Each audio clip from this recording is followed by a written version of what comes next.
Hi guys, and welcome back to Mike's Tech Reviews. Boy, this video took a while to finish. An ongoing bout with a certain virus has put me in a bad state to do any recordings this past month.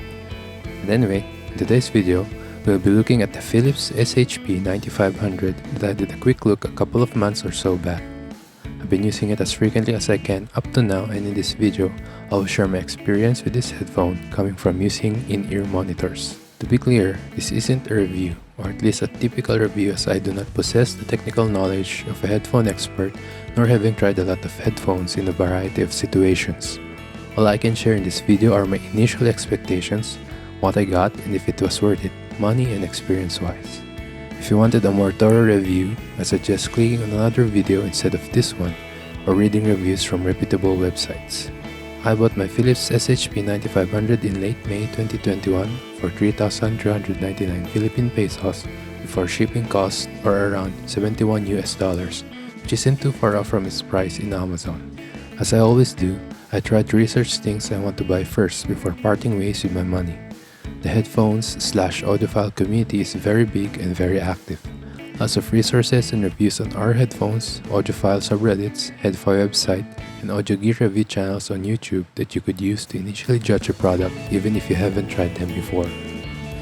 The SHP9500 is a well-known product among the community and even had a hyped up phase a couple or so years ago. It was recommended because of its affordable price while giving a decent sound experience for the user.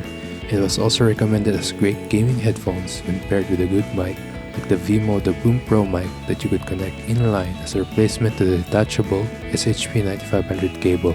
The general consensus on the SHP9500 when it comes to sound is that it has grainy or sibilant highs and lackluster bass, though the latter seems to be a common trait for open back headphones.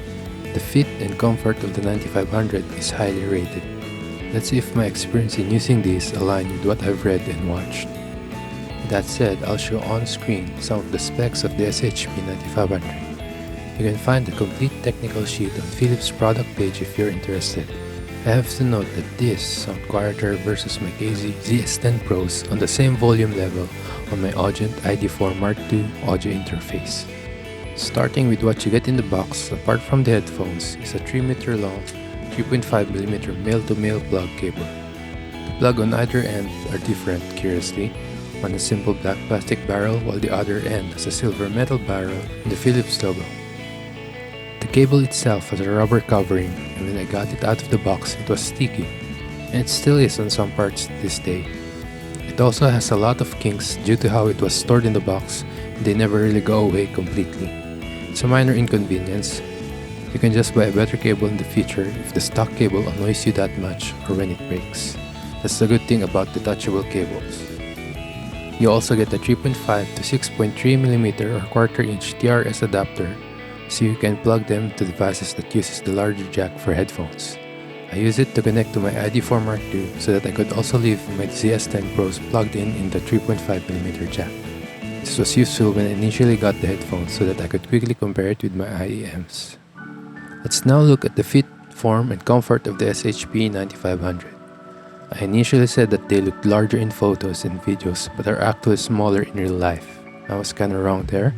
It is large in size overall, especially looking at it from the side. The drivers with the earpads look really wide, as well as the headband. But from the front, the shallow earpads make it look small. Speaking of the shallowness of the earpads, in my case, my ears jut outwards just a tiny bit that it touches the face of the driver. In addition, I have somewhat long ears. The inner diameter of the earpads touches both the top and bottom parts of my ears. If your ears are similar to mine, you might have the same experience. It doesn't really bother me much, but some of you may prefer headphones that only contact the area around your ears. Now, as for overall comfort, this is going to be very subjective due to the differences in size and shape when it comes to our heads and ears. I have a fairly large head, and that's also the reason why I thought the 9500 appeared small.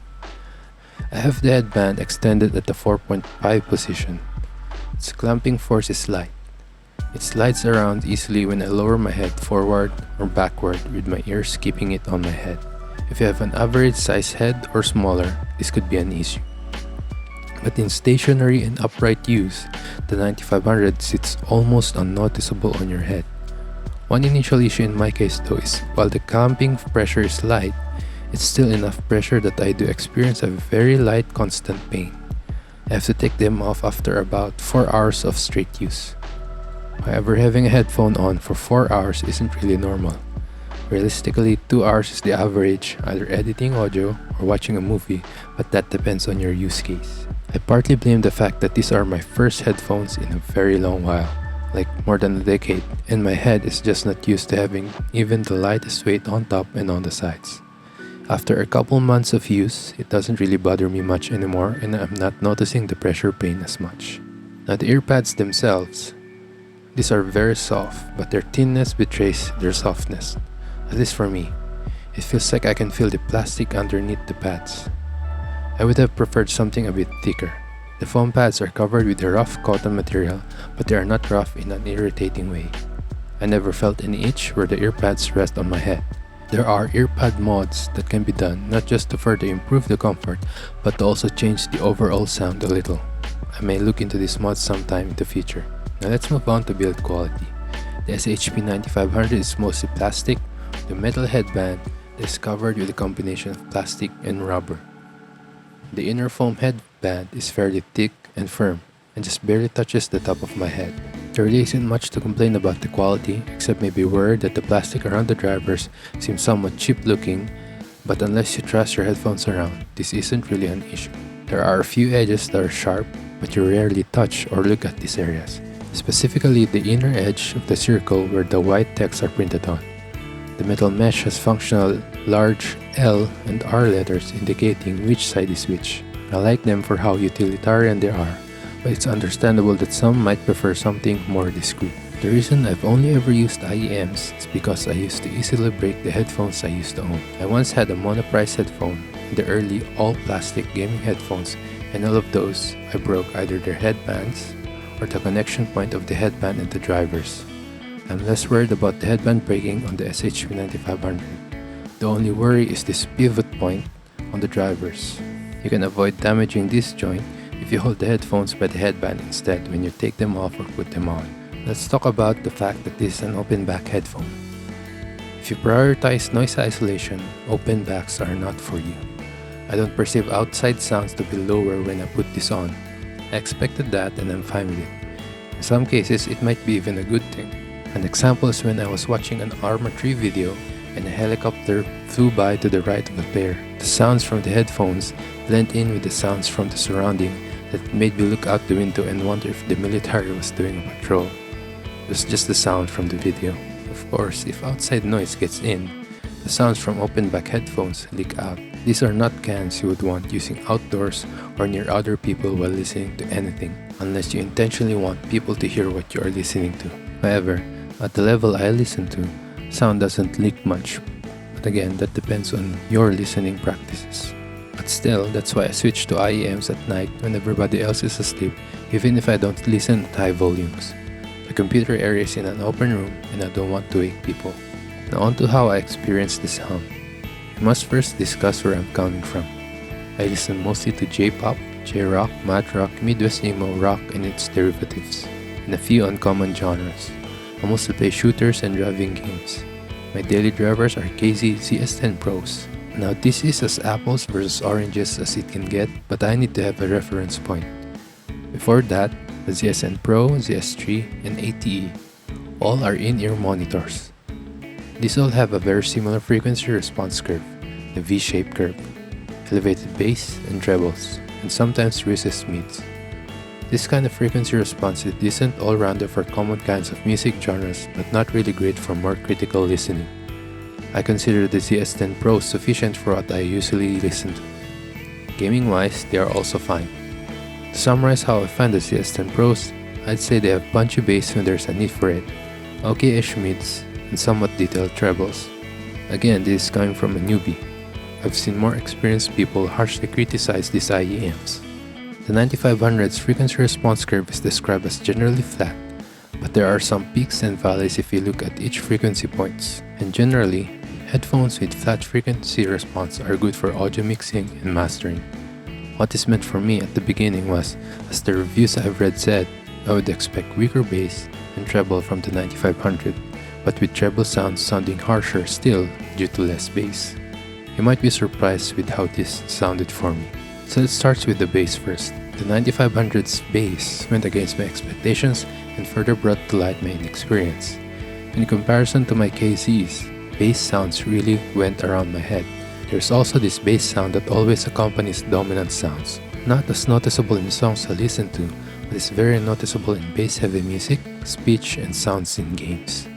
It lies below the surface and it affects mid and treble sounds negatively for me. It takes away details from these frequencies. The combination of the bass sounds enveloping around and that subsurface bass diminishes what used to be punchy bass of songs with my KZs and turned them into boomy bass sounds with the 9500. There are times when things just get out of control too. I was surprised to hear that, but it shouldn't have been such a surprise as I'm coming from IEMs which have tiny drivers to headphones with 50mm drivers. It's the same logic that when someone wants more bass for their home or car speaker setup, they buy larger diameter speakers. It went over my head that most of the reviews I read and watched were by people who prefer headphones more than IEMs. With the mids, there's not much to talk about. To be honest, it's hard for me to really judge mid-frequency sounds independently, so I'll combine it with my thoughts on treble sounds from the 9500. Human speech is fine, but as mentioned, the bass on these headphones seem to take away details from the mids and highs. The context of speech, it depends on the speaker's voice. With high-pitched speakers, it's not really a problem. But for lower-pitched speakers, they get overwhelmed and they start to sound muffled. In the context of music, the 9500 shines through when it comes to clean vocals. Vocals from pop, J-pop songs are very smooth. It reproduces vocals so cleanly and smooth that it negatively impacts distorted or gritty vocal tracks. When it comes to rock, metal, and heavier songs, I prefer listening through my KZs over the 9500. I listen to the vinyl flak rip of Rage Against the Machine's self-titled album. The vocals there are gritty to drive in the point of the songs. Having them sounding clean and smooth diminishes the impact, I believe. And listening to the album with my KZs was a better experience than the 9500s. It's the same when it comes to guitar tones. It's great listening to clean and justly overdriven and sparkly guitar tones. It is when heavily distorted guitars come in that makes me grab my KZs again. This goes against what I've read and watched regarding others' reviews of the SHP9500. The treble is often described as grainy. Doesn't for me coming from the ZS10 Pros. That said, after more than 2 months with the 9500, my ears have started to hear my KZs as very grainy and piercing with treble sounds, but still prefer them when songs have distorted vocals or guitars. I do have to remind you again that I'm a total newbie, so all of what I've said with regards to the sound are pretty much useless unless you also daily drive KZs and listen to the same kind of music I do. My ears are getting used to the overall sound of the 9500s, and I don't find anything too offensive. The only issue that I've stayed is the bass sound under the surface that accompanies all other sounds in the frequency range. Otherwise, a great headphone for songs with clean vocals and instruments, not so great for distorted ones. Now let's move on to Soundstage. Soundstage in the context of music listening is probably one of the SHP9500's strengths for me. It's really apparent when listening to orchestral, classical songs and live albums. It's clearly wider than my KZs and just helps in the immersion of being there listening to music. Outside of music, the wider soundstage helps a lot in well-made, true binaural recordings like in ASMR content. The classic Luigi's and Manuel's virtual barbershop video sounded more natural and spacious. In movies or videos, it elevates the experience by giving an accurate representation of the environment that the scene is in. It gets really good in action-packed scenes. Now let's move on to how it handles gaming sounds, specifically its imaging, or how accurate the 9500 represents distance, direction, and height of a sound source in an interactive environment. I mentioned I play shooter and driving games, and during my use of these headphones, I played Escape from Tarkov, Apex Legends, Red Dead Redemption 2, War Thunder, Dirt 4, Forza Horizon 4, among others. Strictly talking about direction, it's pretty accurate, even more so than my KZs. I can easily pinpoint gunshots, footsteps, and other loud sounds that help in my playing. One thing I noticed is that the 9500 doesn't do well when it comes to height representation. It's quite hard to know if a sound is above or below you, and this can be detrimental in games that involves a lot of verticality in its gameplay.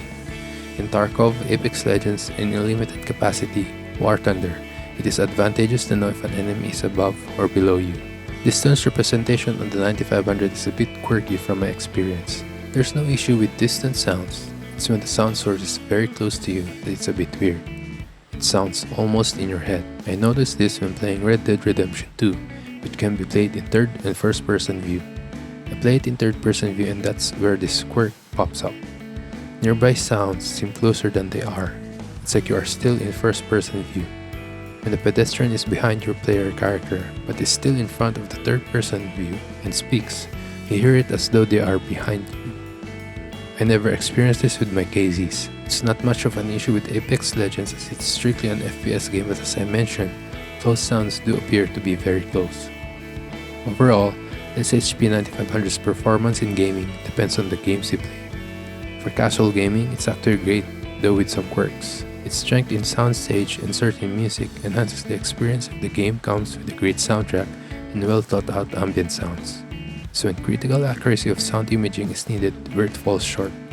With competitive fast-paced shooters that also involves verticality in gameplay, it's better to find a different headphone. And those are my thoughts as a beginner on the Philips SHP9500 open back headphones. The whole experience kinda threw me in for a loop because of my initial expectations. The negatives I found in terms of sound, specifically the bass and sound imaging, aren't total deal breakers. I still found them to be really great music listening headphones, even if it won't completely replace my ZS-10 Pros. The way I see it, I grab this when I'm in the mood for songs the 9500s can show its strength in, or when I want to relax with binaural recordings. The KZ is for rock-oriented music, noise isolation, and no sound leak, as well as listening on the go. The latter is a no-brainer as KZs are IEMs. I'm sure down the line, I'd probably replace the 9500s if I have the money and the proper additional gear, but as it is, they are good enough for me considering their price. Not as much as the hype it got a couple years ago, but from my perspective, it's a gateway headphone that is affordable and easily accessible by many. I hope you found this video informative in any way. It's not the most thorough and is more of an anecdote instead of a review. If you liked it, consider hitting the thumbs up button. If not, hit the thumbs down button and comment down your constructive criticisms below. If you haven't yet, also consider subscribing to the channel. If you'd like to further support the channel, I've linked in the description box below on how to do just that. This has been Mike's Tech Reviews. See you in the next video.